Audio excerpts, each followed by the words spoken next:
Good morning. There's a picture of me sitting at a brunch in Freddy's recently in Arlington, and a couple of pictures. Wanted to show you a couple of screenplay.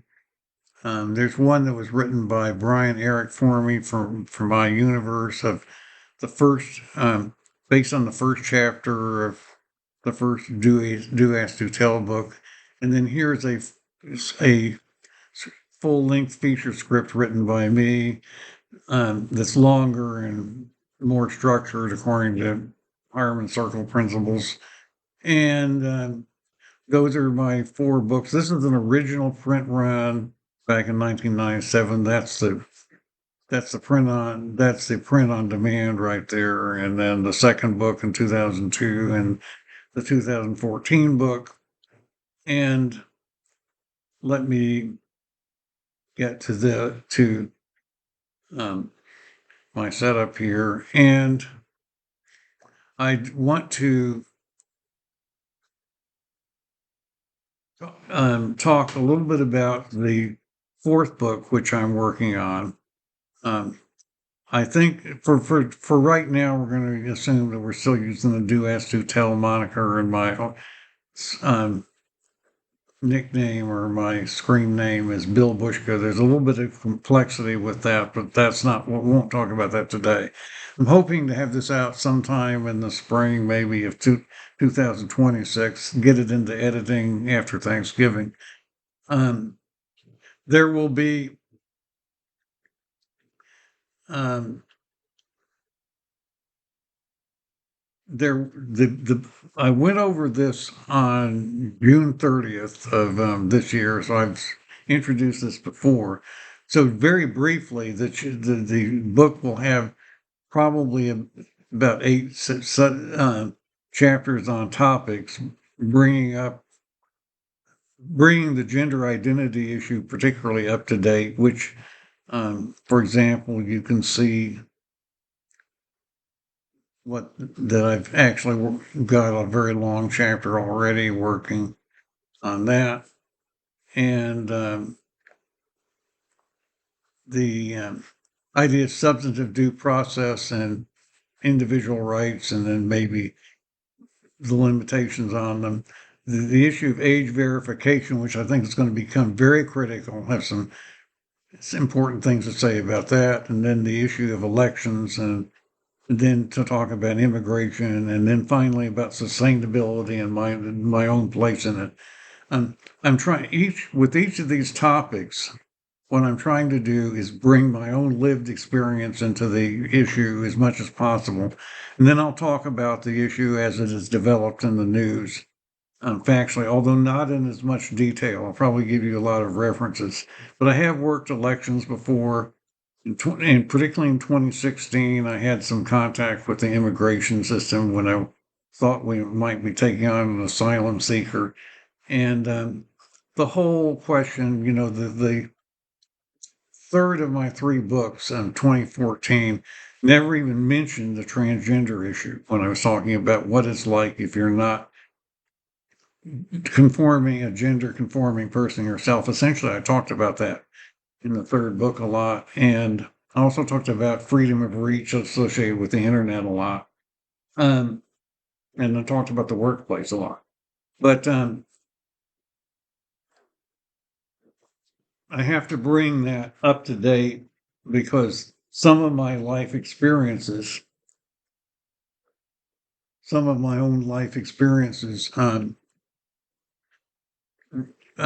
relate to the polarity theory back when I was living in New York, and it's kind of similar to with Paul Rosenfeld's, somewhat similar to Judith Butler's performativity. And then I talked about polarities in the second book, but I never even mentioned the trans issue. So I'll bring all of that, the gender identity idea, up to date. And what I wanted to talk about today was the idea that there could be up to a number of proposed films, and I'm going to provide treatments for some of these films. And in this in this content.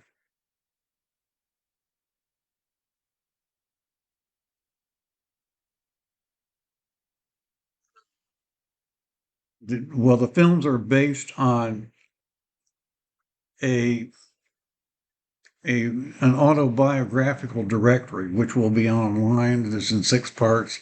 It's about 140,000 words. We're not going to actually print that. We're going to make it available to as a supplement to the 8-part book of essays that I'm proposing to publish, and that this online reference is itself in several parts. And the first part was the William and Mary expulsion, and then how I overcame that. Went to NIH for a while as an inpatient, wound up working, and finally graduated. Went to then the graduate school and then military. I was instrumental, probably, and might have been instrumental in, because I also taught in graduate school math and gave people grades. I might have been instrumental in causing young men to lose their student deferments. And then I went into the Army myself. So there's a moral point to that part that's very interesting. That can be made into a film. What we originally proposed in these pitch fests, both in New York and in Los Angeles, was the 3-part series, one on the expulsion, one on the military experience, and then one on the participation later in the 90s and the 2000s about ending Don't Ask, Don't Tell. And the argument basically being that intimacy in military barracks was like intimacy in the dorm in 1961 when I was thrown out of college.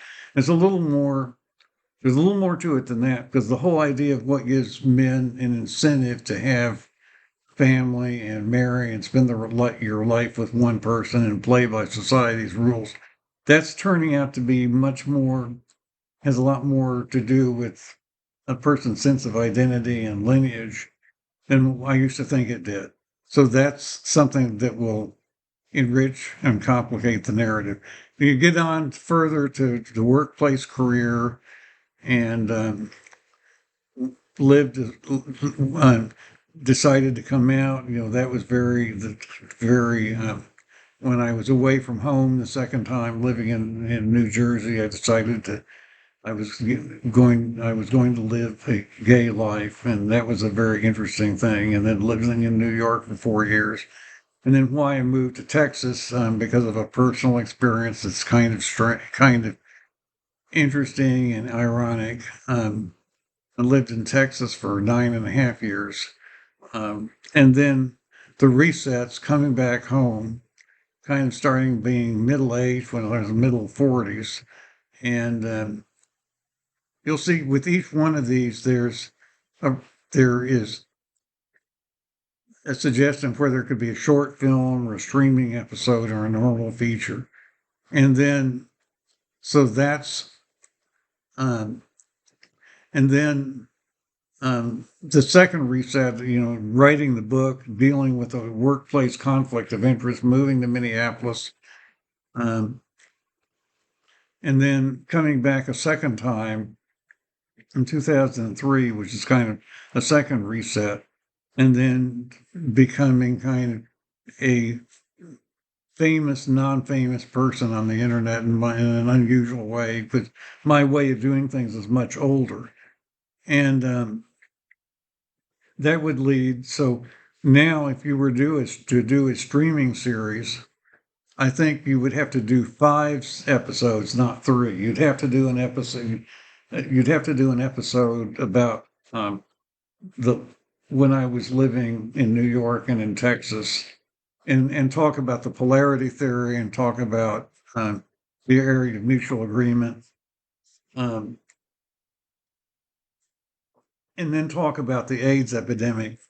There's some interesting quirks. Like when I first started working on my first job, they sent us away on assignments, and they gave us an allowance to take care of ourselves, but they gave married people a bigger allowance than single people. And this was in 1970, so that's kind of a quirk. And there were all kinds of other little strange uh, anomalies in these periods in my life that kind of make moral points. Um, one one was that deciding to move to Dallas probably saved me from being exposed to the AIDS virus. It gave me more time to wise up, and so I never got infected. But I was kind of a personality when I was in Dallas, kind of publicly anyway, over that issue.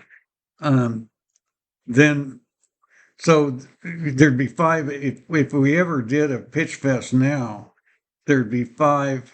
There'd have to be five films, five episodes, probably hour-long episodes, rather than just three, because we'd have to bring the gender identity issues into the discussion, how they came out of the polarities in the 70s. And, the polarities of Paul Rosenfeld's, when you combine them with, feminine objective, feminine subjective, masculine objective, and so on, those are essentially performativities in Judith Butler's language. That's essentially a very similar idea. And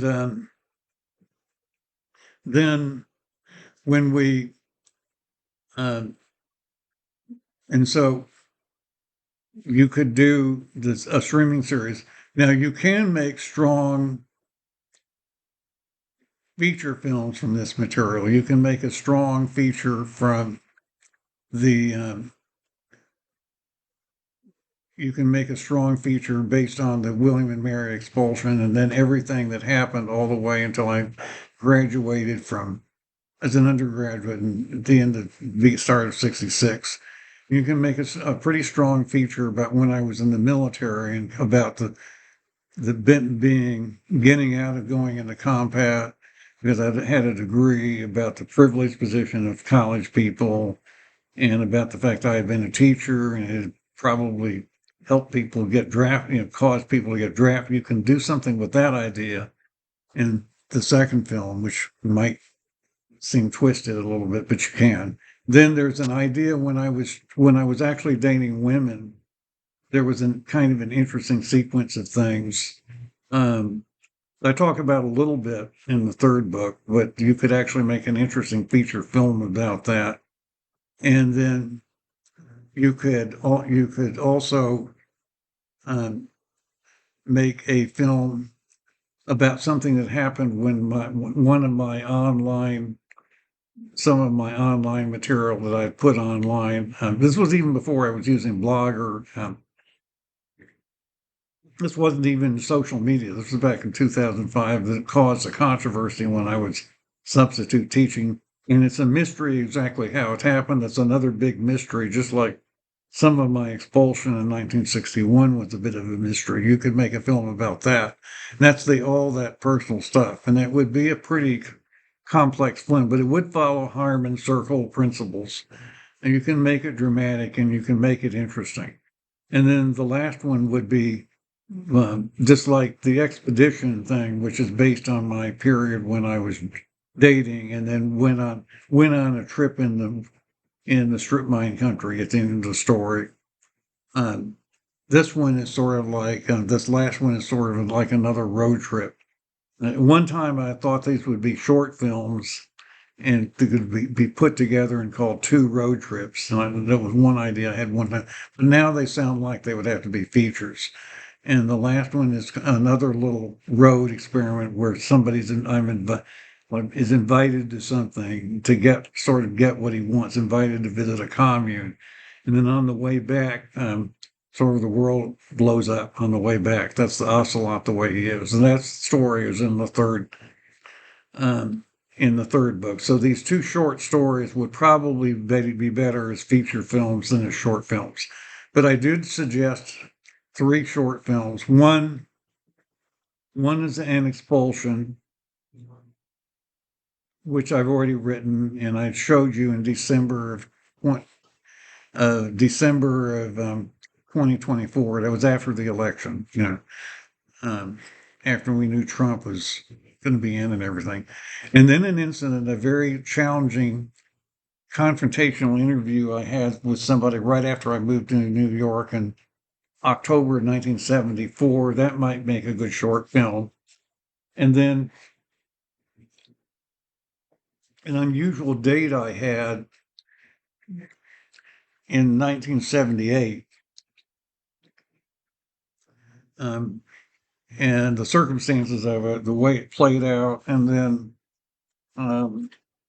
the um, fact that it contributed to my deciding to leave and move to Dallas, and and then how that affected my involvement in the AIDS crisis when it blew up in Dallas when I was living there, and how that probably might have saved my life to move to Dallas when I did. That would be the point of the date with Erwartung. Erwartung is a German term. It's the name of a short opera, which means waiting. Like waiting in your apartment for your first date to show up. That's kind of what it refers to here. But that was the another idea for a short film. So that's kind of the list as it is now. To go back to this, I didn't show you the certificate for for an expulsion. I actually got a certificate for that, but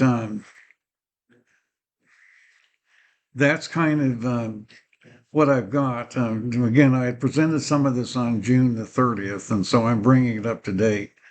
And I'll give a link to it that outline. Anybody with the link, I think, can use it. And that's kind of what I have for today. And I do thank you for listening.